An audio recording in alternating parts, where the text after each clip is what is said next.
சொல்லி ஆண்கள் எத்தனை திருமணம் வேணாலும் பண்ணிக்கலாம், இதனால பெண்களோட மனநிலைமை பாதிக்கப்படாதா? சகோதரி அவங்க என்ன கேட்குறாங்கன்னா, இஸ்லாம் மதத்தில் ஆண்கள் எத்தனை திருமணம் வேணாலும் பண்ணலாம்னு சொல்கிறாங்களே, இதனால் மற்றவங்க மனசு பாதிக்கப்படாதா அப்படின்னு கேட்குறாங்க. அவங்க கேட்குற கேள்வி நியாயமானது. ஏன்னா அப்படித்தான் பொது சமூகத்தில் சொல்லி வச்சிருக்கிறாங்க. முஸ்லீம் பாய்மார்களை பற்றி, முஸ்லீம்களை பற்றி பொது சமூகத்தில் எப்படி சொல்லப்பட்டிருக்குன்னா, எல்லாருமே ஒரு ஆண் 4 கல்யாணம் பண்ணுறாங்க, அப்படி தானே சொல்லி வச்சிருக்கிறாங்க. ஒரு பாய் 4 மனைவியை கல்யாணம் பண்ணுறாங்க, ஒரு மனைவியின் மூலமாக 10 பிள்ளைகளை பெற்றெடுக்கிறாங்க. அப்போ 4 மனைவியின் மூலமாக மொத்தமாக 40 பிள்ளை. இப்போ எந்த பாயை பார்த்தாலும் அவங்க கற்பனையில் என்ன ஓடும்? இவருக்கு 4 மனைவி, அவருக்கு 4 மனைவி, இவங்களுக்கு 4 மனைவி, ஒவ்வொரு மனைவியின் மூலமாக 10 பிள்ளைங்க, மொத்தமாக ஒரு பாய்க்கு மட்டுமே 40 பிள்ளைங்க இருக்கிறாங்க. இப்படின்னு ஒரு பொது சமூகத்தில் அப்படி கிளப்பி விட்டுருக்குறாங்க. இது முழுவதுமாக தவறான ஒன்று. அப்படி முஸ்லிம்கள் இல்லை. இஸ்லாத்தில் அனுமதி இருக்கிறதுங்கிறது வேறு. குர்ஆன் என்ன சொல்கிறது? ஒரு ஆண், ஒரு முஸ்லிமான ஒரு நபர் அதிகபட்சம் 4 திருமணம் வரையிலையும் செய்யலாம், செய்து கொள்ள அனுமதி இருக்கிறது அப்படின்னு குர்ஆன் சொல்லுது. ஆனால் அந்த அனுமதிக்கு ஏராளமான நிபந்தனைகள் இருக்கிறது. அதை யாருமே சொல்ல மாட்டாங்க.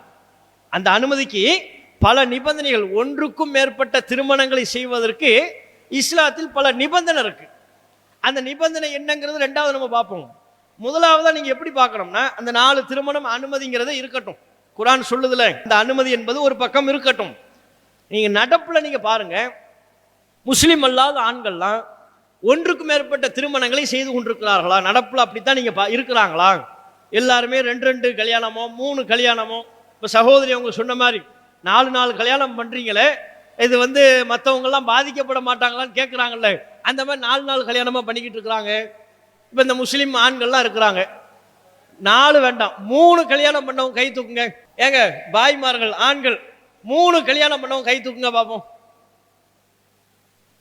2 கல்யாணம் பண்ணவங்க கை தூக்குங்க. இல்லை, நீங்க இந்த கூட்டம்னு இல்லை, நீங்க வேறு எந்த கூட்டத்தில் போய் நின்னாலும் கேளுங்க, லட்சக்கணக்கில் ஆண்கள் இருக்கிறாங்களா? அவங்களுக்கு பொது அறிவிப்புன்னு சொல்லி போட்டு 4 கல்யாணம் பண்ணவங்க கை தூக்குங்கன்னு சொன்னா ஒருத்தன் கூட கை தூக்க மாட்டான். ஒருத்தன் கூட. 3 கல்யாணம் பண்ணவங்க கை தூக்குங்கன்னு சொன்னா அதுலயும் ஒருத்தன் கூட கை தூக்க மாட்டான். 2 கல்யாணம் பண்ணவங்க கை தூக்குங்கன்னு சொன்னீங்கன்னா லட்சத்துல ஒரு ஆள் கை தூக்க வாய்ப்பு இருக்கு. அது முஸ்லீமா தான் இருக்கணுங்கிற அவசியம் இல்லை. இதே சதவிகிதத்தில் முஸ்லீம் அல்லாதவர்களும் அது போன்ற பல திருமணத்தை செய்யக்கூடியவர்களாகத்தான் இருக்கிறாங்க. அப்ப நீங்க என்ன பார்க்கணும்னா, இஸ்லாம் அனுமதித்து விட்டது. இஸ்லாம் பல நிபந்தனைகளின் பேரில் அனுமதிக்கிறது. அந்த நிபந்தனைகளை எல்லாம் கவனத்தில் கொள்ளாம குர்ஆன் சொல்லிவிட்டது என்பதற்காக வேண்டி, இஸ்லாத்தில் அனுமதி இருக்கிறது என்பதற்காக வேண்டி நடைமுறையில் எல்லா முஸ்லிம் ஆண்களும் ஒன்றுக்கும் மேற்பட்ட திருமணங்களை செய்து கொண்டிருக்கிறார்கள் ஒரு பிம்பம் உருவாக்கப்படுதுல, அப்படி இல்லை.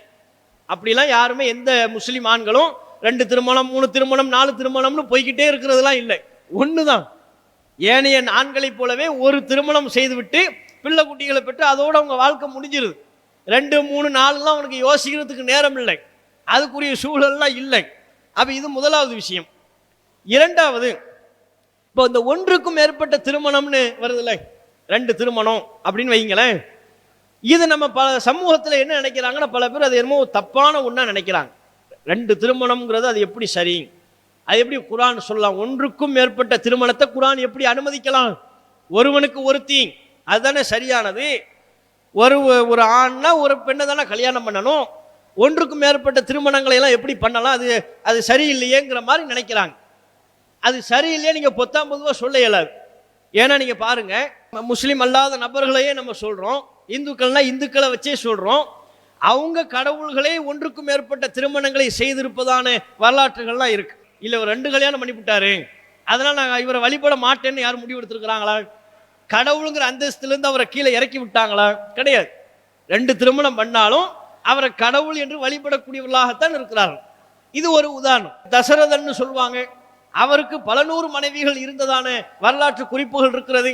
இப்படி ஏராளமான இந்து மதங்கள்லையும் புராணங்கள்லையும் கடவுளர்களாக பல்வேறு சிறப்புமிக்க ஒரு நிலையில் உள்ளவர்களாக கொண்டாடப்படுபவர்களே ஒன்றுக்கும் மேற்பட்ட திருமணங்களை செய்திருப்பதான வரலாற்று கூற்றுக்கள் இருக்கிறது. கிறிஸ்தவத்திலையும் அதே மாதிரி இருக்கு. தாவீது ராஜா என்று எடுத்துக்கொண்டால் அவருக்கு பல மனைவிகள் இருந்தாங்க. சாலமோன் ராஜாவுக்கு பல மனைவிகள் இருந்தாங்கன்னு பல கூற்றுக்கள் இருக்கு. அப்ப இது மாதிரி சில நபர்கள், அரிதான சில நபர்கள் ஒன்றுக்கும் மேற்பட்ட திருமணங்களை செய்திருக்கிறார்கள் என்பதை இஸ்லாத்தில் இருப்பதை போலவே அல்லது அதை விட கூடுதலாகவே இந்து மதத்திலையும் இருக்கிறது, கிறிஸ்தவ மதத்திலையும் இருக்கிறது. அதனால நம்ம அந்த கடவுள்களை தப்புன்னு நம்ம யாருமே சொல்லலையே. அந்த மன்னர்களை, அந்த ராஜாக்களை தவறு என்று கிறிஸ்தவர்கள் சொல்லலை, அந்த கடவுள் தப்பான கடவுள் என்று இந்து மக்கள் சொல்லலை. அப்ப இஸ்லாத்தில் ஒன்றுக்கும் மேற்பட்ட திருமணம் செய்ய அனுமதின்னு சொன்ன மாத்திரத்தில் இஸ்லாம் மட்டும் விமர்சிக்கப்படுகிறது. இது சரியா அப்படிங்கிறத நம்ம பார்க்கணும். அப்ப முதல் விஷயம் என்னன்னா, இந்த ஒன்றுக்கும் மேற்பட்ட திருமணங்கள் இருக்குல்ல, இது இஸ்லாம் மட்டும் சொல்ல, இந்து மதமும் சொல்கிறது. இந்து மத கடவுள்களும் அது போன்ற திருமணங்களில் ஈடுபட்டிருக்கிறார்கள். கிறிஸ்தவ மதங்களில் உள்ள பல்வேறு தீர்க்க தரிசிகளும் அவ்வாறான திருமணங்களில் ஈடுபட்டிருக்கிறார்கள். இது முதல் விஷயம். இது குர்ஆன் மட்டும் சொல்லுதுங்கிற கான்செப்ட் இல்லை, எல்லா மதங்கள்லயும் இருக்குங்கிற கான்செப்ட் ஒண்ணு. இரண்டாவது, ஒன்றுக்கும் மேற்பட்ட திருமணங்களை செய்யறது ஒரு ஆண் சந்தர்ப்ப சூழ்நிலையினால இப்ப 2 பெண்ணை கல்யாணம் பண்றான்னா அது தப்புங்கிற முடிவுக்கு நம்ம வரக்கூடாது. அப்படி நம்ம நினைக்கிறோம், அது என்ன ஒருவனுக்கு ஒருத்தி தான், 2 கல்யாணம்லாம் பண்ணக்கூடாது நம்ம நினைக்கிறோம். நம்ம அளவுல நம்ம நினைச்சாலும் கூட நடைமுறையில் அது சாத்தியமா வராது. நீங்க என்ன பார்க்கணும்னா, இப்ப சில ஊர்கள் இருப்பாங்க, ஆதி காலத்துல அந்த காலகட்டங்கள்ல எல்லாம் போர் சூழல் அதிகமா இருந்துச்சு. போர்ல பல ஆண்கள் கொல்லப்படுவாங்க, பல்வேறு விதமான நபர்கள் கொல்லப்படக்கூடிய ஒரு நிலையெல்லாம் வரும். அப்ப இந்த மாதிரியான கட்டங்களில் பல ஆண்கள் கொல்லப்படுறாங்கன்னு சொன்னா, இப்ப அந்த பெண்களுக்கு துணை இருக்க, ஒரு ஊரு 100 ஆண்கள் 100 பெண்கள் இருக்கிறாங்கன்னு வைங்க. இந்த 100 ஆண்கள் 100 பெண்கள்ங்கிற எண்ணிக்கை எப்பவும் தொடர்ச்சியாவே இருக்காது. யுத்தம்ங்கிற காரணத்தினால, பல்வேறு நோய் காரணங்களால ஆண்களின் இறப்பு விகிதம் அதிகரித்து கொண்டே இருக்கும். ஆண்கள் மரணிச்சுக்கிட்டே இருப்பாங்க. 100 ஆண்கள் இருக்கிறாங்களா, 100ல 40 பேர் மரணித்து விடுவார்கள், 60 பேர் தான் இருப்பாங்க. 100 பெண்கள் இருக்கிறாங்கல்ல, அந்த 100 பெண்கள் அப்படியே இருப்பாங்க. அவங்க இந்த பக்கம் பெண்கள் 100 பெண்கள்ங்கிற எண்ணிக்கை அப்படியே இருக்கிறது. யுத்தம் இது போன்ற காரணங்களால், நோய்வாய்ப்படுதலால் மரணிக்கிறது, இது மாதிரியான காரணங்களால் ஆண்கள் மரணிக்கிறாங்க. ஆண்களின் எண்ணிக்கை குறைகிறது, பெண்களின் எண்ணிக்கை அப்படியே இருக்கிறது. அப்ப பெண்கள் 100, ஆண்கள் 60. இப்படின்னா நீங்க இந்த 60 ஆண்கள் 60 பெண்களை கல்யாணம் பண்ணிட்டாங்க. மிச்சமுள்ள 40 பெண்கள் இருக்கிறாங்களே, அந்த ஊர்ல மிச்சம் 40 பெண்கள் இருக்கிறாங்களே, அவங்களுக்கான வாழ்க்கைக்கு நிலை என்ன? அவங்க கல்யாணமே பண்ணக்கூடாதா? அவங்க இன்னொரு ஆணை திருமணமே செய்யக்கூடாது, அவங்களுக்கு கல்யாணம்ங்கிறதே கிடையாது அப்படியா? ஏனைய பெண்கள் இந்த திருமண பந்தத்தின் மூலமாக என்னென்ன நன்மைகளை அடைகிறார்களோ அந்த நன்மைகளை எல்லாம் அந்த பெண்கள் அடைவதற்கு உரிமை இல்லையா? ஆதி காலத்தில் இப்ப நம்ம கற்பனையா சொல்லல, ஆதி காலத்தில் இதெல்லாம் நடந்துச்சு. நம்ம பழைய காலத்துல ஒரு 100-200 வருஷத்துக்கு முன்னால போனீங்கன்னா இதெல்லாம் நடைபெற்ற நிகழ்வுகள். யுத்தங்களால் ஆண்கள் இறந்து கொண்டே இருப்பார்கள். அந்த ஊர்ல பெண்கள் எண்ணிக்கை அதிகமா இருக்கும், ஆண்கள் எண்ணிக்கை குறைவா இருக்கும். அப்ப அந்த மாதிரியான ஊர்கள்ல இந்த 40 பெண்களுக்கு வாழ்க்கை அளிக்க வேண்டும் என்றால், இந்த 60 ஆண்கள் இருக்கிறாங்கல்ல, ஏற்கனவே கல்யாணம் பண்ணவன், இவன் தான் இந்த பெண்களுக்கு வாழ்க்கையை கொடுக்கணும். கொடுத்தா தான் உண்டு, இல்லைன்னா வாழ்க்கை இல்லை. அப்ப நீங்க 2 திருமணம் பண்ணவே கூடாதுன்னு சொன்னா, இந்த 40 பெண்கள் அப்படி முதிர் கன்னிகளாகவே சாகணும்னு அர்த்தம். அந்த முடிவை நம்ம ஏத்துக்க போறோமா? அப்ப சந்தர்ப்ப சூழ்நிலைகளை கவனத்தில் கொண்டு, அப்ப அது மாதிரியான கால சூழ்நிலையில நீங்க ஒரு ஆண் பல திருமணங்களை செய்ய அனுமதி கொடுத்தா தான் அந்த பெண்களுக்கு வாழ்க்கை கிடைக்கும். இல்லைன்னு சொன்னா அந்த பெண்களுக்கு வாழ்க்கையே கிடைக்காது. நீங்க வாழ்க்கையினுடைய வாழ்நாள் விகிதம் என்று பார்த்தால் கூட ஆண்களின் வாழ்நாள் விகிதம்ங்கிறது குறையும். ஆண்களை விட பெண்கள் தான் கொஞ்சம் நீண்ட காலம் இருக்கிறாங்க. யதார்த்தத்தில் நீங்க இது ஆய்வுலாம் செஞ்சு பார்க்கணுங்கிற அவசியமே இல்லை. நம்ம குடும்பத்தில் நம்ம பாட்டி, நம்ம தாத்தா, அவங்களுடைய அம்மா, அவங்களுடைய அப்பா, இதை நீங்க வச்சு பார்த்தாலே தெரியும். நம்ம தாத்தா சீக்கிரம் மௌத்தாயிருவாங்க, மரணிச்சிருவாங்க. அவங்க சீக்கிரம் இறப்பு அடைந்து விடுவார்கள். பாட்டி இன்னும் ரொம்ப காலத்துக்கு இருப்பாங்க. அப்போ இது மாதிரி தான் அவங்களுக்கு அம்மானு என்று நீங்கள் எடுத்துக்கொண்டால் கூட அவங்களுடைய தகப்பனார் சீக்கிரம் மரணிச்சிருவாங்க. அந்த பாட்டிமா தான் ரொம்ப காலத்துக்கு இருப்பாங்க. நம்ம பாட்டியினுடைய அம்மா இருப்பாங்க, ஆனா பாட்டியினுடைய கணவர் இருக்க மாட்டாங்க, அந்த பெண்ணுக்கு இணையான ஆண் துணை இருக்க மாட்டாங்க. அப்ப யதார்த்தத்தில் நீங்க பார்த்தாலும் ஆண்களினுடைய வாழ்நாள் என்பது குறைவானதா இருக்கிறது. நோயின் காரணத்தினால, விபத்தின் காரணத்தினால, இன்னும் பல்வேறு காரணங்களால் சீக்கிரத்தில் மரணம் அடைந்து விடுகிறார்கள். பெண்கள் நீண்ட காலத்துக்கு இருக்கிறாங்க. அவங்களுடைய ஆயுள் காலம் ஆண்களின் ஆயுள் காலத்தோடு ஒப்பிடும் பொழுது கூடுதலா இருக்கு. இப்ப நீங்க என்ன பார்க்கணும்? இப்ப ஆண்கள் சீக்கிரமா இறப்பை அடைகிறார்கள், பெண்களின் ஆயுள் காலம் கூடுதலா இருக்கு. இந்த விதத்துல விகிதாச்சார வித்தியாசம் ஏற்படும். இந்த வித்தியாசத்தை நீங்க சமன் செய்வதாக இருந்தாலும் ஒரு ஆண் ஒன்றுக்கும் மேற்பட்ட திருமணங்களை செய்தால்தான் சாத்தியம்.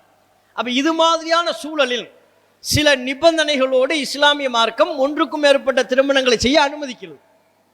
போர் காலகட்டங்கள்லையும் பொதுவான ஒரு சூழல்லையும் இப்போ இஸ்லாம் அதுக்கு என்ன நிபந்தனையை சொல்லுது? ஒரு ஆண் 2 திருமணம் பண்றதா இருந்தா 2 மனைவியருக்கு மத்தியில் நீதமாக நடக்கணும். ஒருவருக்கு கூடுதலான பொருளாதாரத்தை வழங்கிவிட்டு இன்னொருவருக்கு அது போன்ற பொருளாதாரத்தை வழங்காவிட்டால் அது அநியாயம், அது அக்கிரமம். நீதமாக நடப்பதாக இருந்தால்தான் திருமணம் செய்ய முன்வரணும். நீதமாக நடக்க முன்வராவிட்டால் அவன் திருமணம் செய்ய இயலாது இப்படின்னு இஸ்லாம் சொல்லுது. அப்போ ஒன்றுக்கும் மேற்பட்ட திருமணங்களை இஸ்லாம் அனுமதிக்கிறது, நிபந்தனைகளோடு அனுமதிக்கிறது. எடுத்தடுப்புல விருப்பம் போல கல்யாணம் பண்ணுங்கன்னு சொல்லலை. அந்த வாசல் திறந்தே கிடையாது, அதுக்கு பல நிபந்தனைகள் இருக்கிறது. அந்த நிபந்தனைகளுக்கு பயந்துதான் அல்லது அது நடைமுறை சாத்தியம் இல்லை என்கிற காரணத்தினால்தான் ஆண்கள் யாரும் பண்றதே இல்லையே. நீ நடைமுறை வாழ்க்கையில பாத்தீங்கன்னா தமிழ்நாட்டில் நீங்க புள்ளி விவரம் எடுங்க. தமிழ்நாட்டில் 2வது திருமணம், என்னுடைய முதல் கணவர் என்னை ஏமாற்றி விட்டார் அப்படி நீதிமன்றத்துக்கு வழக்கு வருது. முதல் கணவர் என்னை ஏமாற்றி விட்டார், அவரை மீட்டு தாருங்கள் என்று நீதிமன்றத்துக்கு வரக்கூடிய வழக்குகள்ல 170 விழுக்காடு முஸ்லிம் அல்லாதவர்களின் வழக்கு. முஸ்லிம்களுடைய வழக்கு அப்படி வர்றது இல்லை. முஸ்லிம்கள் அப்படி திருமணங்கள் பண்றது இல்லை, ஒன்றுக்கும் மேற்பட்ட திருமணங்கள் பண்றது இல்லை. அப்ப முதல் கணவர் என்னை ஏமாத்திட்டாரு, எனக்கு தெரியாம இன்னொரு கல்யாணம் பண்ணிட்டார், நீதிமன்றத்தில் வழக்கு பதிவாகுது. அதுல சதவீதத்தில் முஸ்லிம்களின் சதவீதத்தை விட முஸ்லிம் அல்லாதவர்களினுடைய சதவீதம் தான் அதிகமா இருக்கு. அப்ப அவங்க மதத்துல மார்க்கத்தில் இல்லாமலேயே நடைமுறையில ஒன்றுக்கும் மேற்பட்ட திருமணங்களை செய்யக்கூடியவர்களாகத்தான் பலரும் இருக்கிறார்கள். முஸ்லிம்கள்ல அவங்க வேதத்தில் அனுமதி இருந்தாலும் நடைமுறையில அதற்குண்டான வாய்ப்புகள் அவர்களுக்கு இல்லை என்பதால் திருமணம் செய்யறதில்லை. நீங்க தமிழ்நாட்டிலேயே நீங்க என்ன பார்க்கறாங்கன்னா, கல்யாணம் பண்ணா தப்புங்கிறாங்க. அதுவே கல்யாணம் பண்ணாம 2 கல்யாணம் பண்ணா தப்பு. கல்யாணம் பண்ணாம லிவிங் டுகெதர், அது எத்தனை பேரோடனாலும் தங்கிக்கிட்டு இருக்கலாம். ஒரு பெண்ணோட தங்கிக்கிட்டு இருப்பாரு, அது ஒரு வருஷ காலம் ஓடும். அடுத்து அந்த பெண்ணை விட்டுட்டு அடுத்து இன்னொரு பெண்ணோட லிவிங் டுகெதர் தங்கி கொண்டு இருப்பார், அது ஒரு 2 வருஷ காலம் ஓடும். அதுக்கப்புறம் இன்னொரு பெண், இப்படி பல பேரோட லிவிங் டுகெதர் இருக்கிறாங்க. சினிமா நடிகர்கள் பல பேரை இதற்கு நம்ம உதாரணமா சொல்ல முடியும். அப்படி சொன்னா ஒரு சபைக்கு அது நாகரிகமா இருக்காது, தேவையில்லை. தனிநபர்களை நம்ம சொல்ல வேண்டிய அவசியம் இல்லை. அப்படி இருக்கிறாங்களா இல்லையா? இப்ப நம்ம சொல்லும் போது உங்களுக்கே அது யார் யாருன்னு தெரியுதா இல்லையா?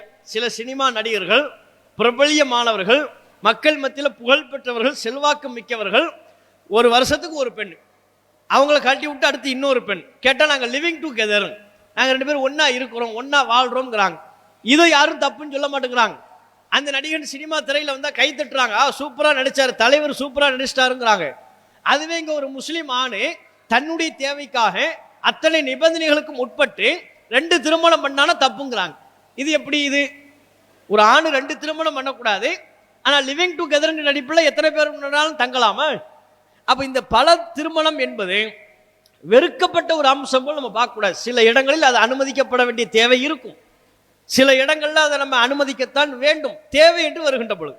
அந்த ஆண் தனக்கு தேவைன்னு வரும்பொழுது இன்னொரு கல்யாணம் பண்றான், முதல் மனைவி ஒப்புக்கொள்கிறாள், முதல் மனைவி அதற்கு எந்த விதமான எதிர்ப்பும் தெரிவிக்கவில்லை, சமூகமும் அதற்கு அனுமதிக்கிறது என்றால், அப்படி இருந்தால் தானே அவன் தவறான பாதையை நோக்கி போக மாட்டான். தன்னுடைய தேவையை அந்த மனைவிடத்தில் பூர்த்தி செய்ய முடியாத நிலை வரும் பொழுது 2வது கல்யாணத்துக்கு முட்டுக்கட்டையா இருந்தால், அதுக்கப்புறம் தான் பத்திரிகையில் நம்ம பார்க்கிறோம், கடந்த காலங்களில் நடந்துச்சா, வரதட்சணை கொடுமையினால கேஸ் ஸ்டவ் வெடித்து இளம் பெண் சாவு. அது என்ன, அவதான் நாள் பொழுதா ஸ்டவ்வை ஆப்ரேட் பண்ணிக்கிட்டு இருக்கிறான். அவளுக்கு தான், ஆம்பளை விட ஸ்டவ்வை எப்படி ஓபன் பண்ணணும், எப்படி ஆஃப் பண்ணணும் அவளுக்கு தான் தெரியும். அது எப்படி ஸ்டவ் வெடித்து இளம் பெண் மட்டும் சாவுறா? கரெக்டா? அப்ப அது தானா வெடிக்கல, இவன் வெடிக்க வைக்கிறான். நம்ம திருமணத்துக்கு முட்டுக்கட்டையா இருக்கிறான், நம்ம நினைச்ச மாதிரி போக முடியல, அப்போ அவ்வளவுதான், இவ்வளவு கதையை முடிச்சிட வேண்டியதாங்கிற ஒரு முடிவுக்கு வந்துடுறான். இந்த விளைவுகளை தடுக்கணும் என்று சொன்னால், அல்லது என்ன பண்ணிடுறான், பேருக்கு அவளை மனைவி என்று வைத்துக் கொண்டு இவன் விரும்பிய பெண்ணோடு சல்லாபித்துக் கொண்டிருக்கிறான், ஒழுக்கக்கேடான காரியங்களில் ஈடுபடுகிறான். அதை அந்த பெண்ணால் தட்டி கேட்க முடியாத நிலை ஏற்படும். அப்ப இது போன்ற சீர்கேடுகளை எல்லாம் தடுக்கக்கூடிய விதமாகத்தான் லட்சத்துல ஒருத்தனுக்கு அது மாதிரி தேவை வரும். ஒரு பெண்ணோட அவன் போதுமாக்கி கொள்ளாம எனக்கு 2 மனைவி வேணும்னு நினைப்பான். அவங்க குடும்பத்தார்கள் மற்றவர்கள் சம்மதிச்சா அவன் திருமணம் செய்து கொள்ள அனுமதி இருக்கு, அவ்வளவுதான். அப்ப அப்படியான ஒரு அம்சமாகத்தான் இதை பார்க்கணுமே ஒழிய, நீங்க எப்படி நினைக்க கூடாது, ஏதோ முஸ்லீம் பாய்மார்கள் எல்லாருமே நாலு கல்யாணம் பண்ணிக்கிட்டு இருக்கிறாங்க. இங்க ஒரு பெண்ணை கல்யாணம் பண்ணிக்கிட்டே உலகத்துல பொருளாதாரம் திரட்டுறது அவ்வளவு கஷ்டமா இருக்கு. மோடிஜி திடீர்னு ஜிஎஸ்டி வரிங்கிறாரு, 500,000 செல்லாதுங்கிறாரு, வேலை வாய்ப்பு வேற கிடைக்காம போகுது. எப்படியும் ஒன்றுக்கும் மேற்பட்ட திருமணங்களை செய்ய முன் வருவான். அந்த நிலை இல்லை என்பதை இந்த கேள்விக்குரிய பதிலாக நம்ம சொல்லிக்கிறோம். இஸ்லாம் மற்றும் சமுதாய செய்திகளை அறிந்து கொள்ள தமிழ்நாடு தௌஹீத் ஜமாஅத் யூடியூப் பக்கத்தை உடனடியாக சப்ஸ்கிரைப் செய்து கொள்ளுங்கள். மேலும் பெல் பட்டனையும் கிளிக் செய்து கொள்ளுங்கள்.